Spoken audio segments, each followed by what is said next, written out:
O Brasil já é um narco-estado? Fala pessoal, Fernando aqui. Hoje eu quero falar sobre isso, reagir a um vídeo do moleque monstro, Samuel Bal, criador de conteúdo aqui nessa plataforma aqui, monstro.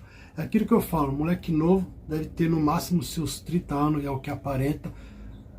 Optou pelo caminho bom da vida, fazer as coisas certas, se afastar dessas podridão que tem ao nosso redor nesse país aqui e correr pelo certo e tá ganhando seu dinheiro aqui no YouTube. Então eu quero reagir ao vídeo dele, vou deixar o canal dele aqui, vale muito a pena vocês irem lá, se inscrever no canal dele, que o cara é monstro na edição, nos vídeos, então vamos reagir ao vídeo dele aqui. Então eu já peço que você deixe o like, comente aqui abaixo no final do vídeo o que você acha, o Brasil já é um narco-estado? E se inscreva no canal e ative as notificações se fizer sentido para você aí, tá bom? Nesse vídeo aí eu vou reagir ao vídeo dele, tá? Que ficou monstro, edição pica. Então vamos lá, vamos assistir junto aí, pessoal.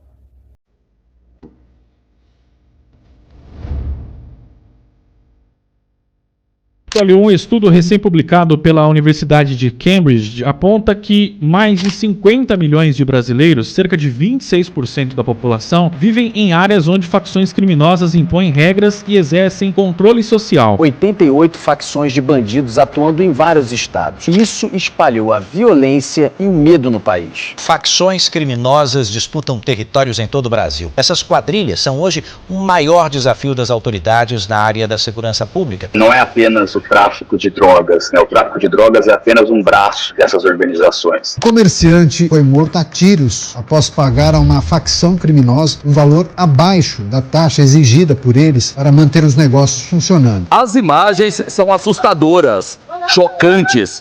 Pelo menos 3 homens usam pedaços de madeira para espancar o jovem caído numa estrada de terra. Quando a pessoa fala do baile funk, ela não está falando da cultura do funk, está falando do baile, que pertence a uma facção. Foragidos da justiça e felizes. Eu tenho certeza que tem milionários aí em São Paulo que se apresentam como donos de comércio, que se apresentam como donos de casa de aposta. O judiciário não está preocupado com isso, o governo federal não está preocupado. Eles não falam sobre o assunto, fazem piada sobre o assunto. 40 fundos de investimento, 1.000 postos de gasolina, um terminal portuário e 4 usinas produtoras de álcool. Isso é só uma parte do que 3 mega operações da Polícia Federal apreenderam da maior facção criminosa do Brasil atualmente, o PCC. Nos últimos dias, o Brasil tem vivido um momento histórico na luta contra o crime organizado. Nosso país, que é tão conhecido pela impunidade e penas brandas, parece ter finalmente acordado para uma realidade difícil. As facções criminosas se infiltraram em todos os lugares, o que, sinceramente, não é nenhuma novidade. Segundo um censo do IBGE de 2024, o Brasil tem 212 milhões de habitantes, e desses, pelo menos 50 vivem submetidos ao crime, quase um quarto. Antes de continuar o vídeo aqui, porque às vezes as pessoas não ficam até o final, o presidente deu uma palavrinha aí, né, falando que os que são vítimas dos usuários, né? Vocês viram isso aí? Não precisa falar mais nada, né, pessoal? Vambora.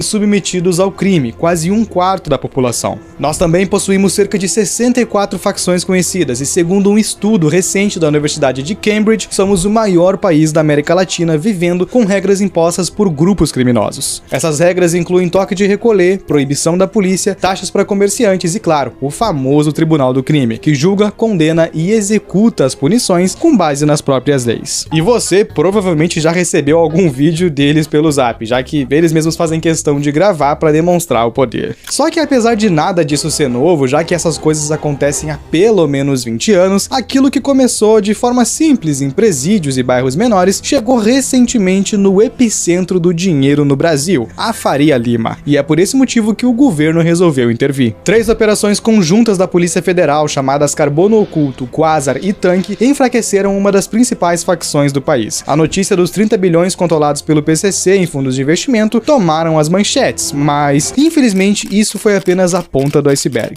Só em movimentações de uma única fintech a polícia rastreou 46 bilhões, e além disso foram apreendidos caminhões, imóveis, veículos, dinheiro e espécie e até embarcações. Segundo o diretor da Polícia Federal, Andrei Rodrigues, é um sistema que opera em múltiplas camadas, com estruturas complexas e blindagem patrimonial. Ou seja, hoje o Brasil não é mais soberano como tentam te convencer. Nós chegamos ao ponto onde existem 12 dois estados paralelos, o governo e o crime. E isso tudo me deixou pensativo, porque há 8 meses atrás eu lancei um vídeo bem interessante sobre a triste situação no Rio de Janeiro, que na época possuía quase 60% do território dominado pelo crime, e em 2023, mais da metade da população tinha vontade de se mudar, número esse que aumentou para 75% esse ano. Então, por conta de toda essa insegurança que só cresce, agora não em 1 ou 2 estados, mas em todo o Brasil, as perguntas que não querem calar são: até onde vai o domínio do crime organizado no Brasil? E será mesmo que o nosso país virou um narco-estado? É o que eu pretendo responder hoje. Então, se você não quer ser levado pras ideias, a sua única saída é se inscrever no canal e me seguir no Instagram. Depois não diga que eu não avisei.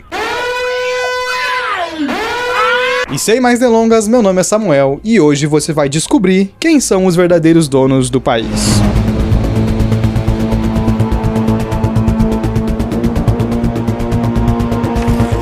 A gigantesca estrutura do crime no Brasil, como a gente conhece hoje, não é uma coisa recente. Como diz um velho provérbio italiano, Roma não foi construída em um dia. Por conta disso, nós precisamos voltar um pouquinho no tempo. Mais especificamente para os anos 1970 e 93, quando surgiram as duas maiores facções criminosas conhecidas hoje, o PCC de São Paulo e o CV do Rio de Janeiro. Esse vídeo não tem o menor objetivo de explicar detalhadamente as duas e como cada uma funciona, até porque outros canais já fazem isso de forma muito melhor do que eu poderia. Por isso eu vou deixar uma menção honrosa ao Iconografia da História, do Joel Paviotti, que faz documentários inteiros sobre o mundo do crime e os seus personagens, e também o canal do Eugenato. Mas enfim, continuando. O CV nasceu primeiro em Ilha Grande, no Rio. Formado por presos comuns e políticos, é considerada a primeira organização criminosa brasileira. Já o PCC veio 23 anos depois, surgindo após o massacre do Carandiru, e aquilo que começou como defesa coletiva dos presos logo escalou para uma organização que cria códigos internos, decide cargos e até punições. Porém, como eu disse antes, o Brasil tem hoje pelo menos umas 60, 64 facções criminosas. E se a gente considerar que são 27 estados, isso é mais do que 2 por região, ou seja, o país está tomado. Mas explica tudo, né?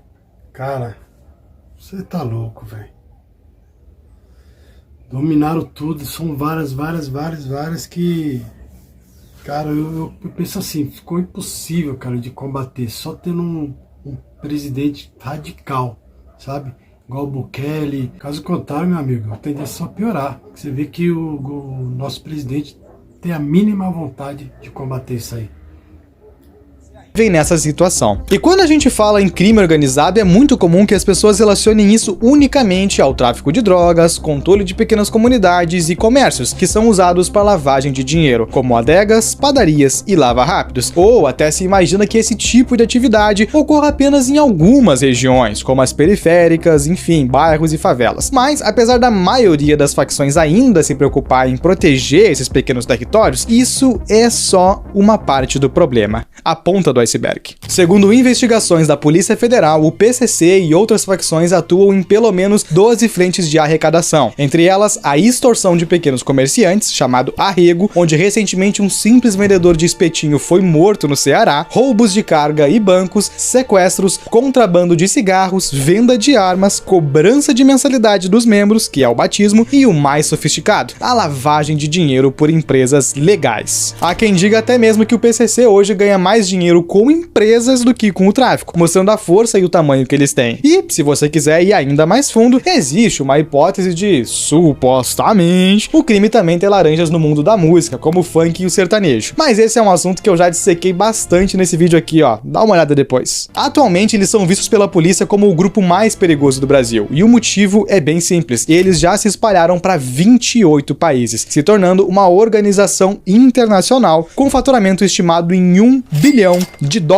por ano, quase 6 bilhões de reais. Em 2024, o jornal El País publicou uma matéria revelando que eles têm acordos até mesmo com cartéis do México e que utilizam contas bancárias nos Estados Unidos, Dubai, China e Paraguai. Isso significa que o dinheiro que circula por aqui é só uma fatia do bolo. Enquanto a gente pensa que o problema maior são os assaltos e as extorsões, os lucros desse sistema circulam pelo mundo todo. Eles se tornaram tão grandes que o próprio Donald Trump fez um pedido ao Brasil para que classificasse classificasse eles e outros grupos criminosos como organizações terroristas, o que na prática ajudaria muito no combate, muito mesmo. Porque, de forma resumida, a coisa funciona assim. Enquanto uma facção criminosa é considerada apenas uma gangue que comete pequenos crimes, somente a polícia pode combatê-los, eles têm direito a advogados e processos judiciais como qualquer outro cidadão, e nós sabemos que aqui no Brasil funciona, que é uma maravilha, não podem ser desvividos de forma preventiva, ou seja, se um policial vê um cara de guarda-chuva na rua, ele não pode fazer nada, além de dizer: ei cara, isso é errado, me acompanha até a delegacia, por favor. E o cara, obviamente, vai obedecer, e não é permitido operações fora do país. Isso significa que as autoridades brasileiras não podem fazer nada quando alguma facção do Brasil cruza a fronteira. Pois é, enquanto o crime pode ter armamento militar, domínio de territórios e até criar estados paralelos, a gente só pode combater isso com um pracinha usando pistola, que não tem nem mesmo autorização para atirar antes de ser atacado, com risco de responder um processo. Este país aqui, você não consegue tancar o bostil. Agora, se todas elas fossem consideradas grupos terroristas, o cenário muda bastante. Vários órgãos como o Exército, Polícia Federal e Inteligência podem combater. O Código Penal é substituído por leis antiterrorismo, o uso de força letal preventiva é permitido, então, se um cara foi visto com guarda-chuva na rua é vala, e não adianta cruzar a fronteira. Inclusive, pode ser até pior porque outros países vão se envolver. E o melhor exemplo da eficiência dessa medida foi do próprio Estados Unidos, onde recentemente um grupo chamado Trem de Aragua, da Venezuela, foi rotulado como terroristas, e o exército americano simplesmente jogou um míssil em cima de um barco deles. Simples e rápido, sem complicações. Na prática, isso gera medo nos criminosos, por saberem que podem ser mortos a qualquer momento e não estão garantidos pela Constituição. Porque quando um grupo é visto como terrorista, isso significa que ele ameaça a soberania nacional. É como se os seus membros tivessem rejeitado o país e criado um território próprio, com as suas leis, estatutos e áreas, exatamente como o Brasil vive hoje. Nesse caso, o governo poderia intervir em favelas e locais dominados com força máxima, seja usando mandados de prisão ou, se houver resistência, passaportes grátis dessa pra melhor. E sabendo que isso seria uma excelente medida contra o crime, o que você acha que o Brasil respondeu? Muito obrigado, Sr. Trump. Mas são apenas gangues criminosas. Não há com o que se preocupar. O único crime que eles cometeram foram não se inscrever e deixar like no canal do Samuel Baum.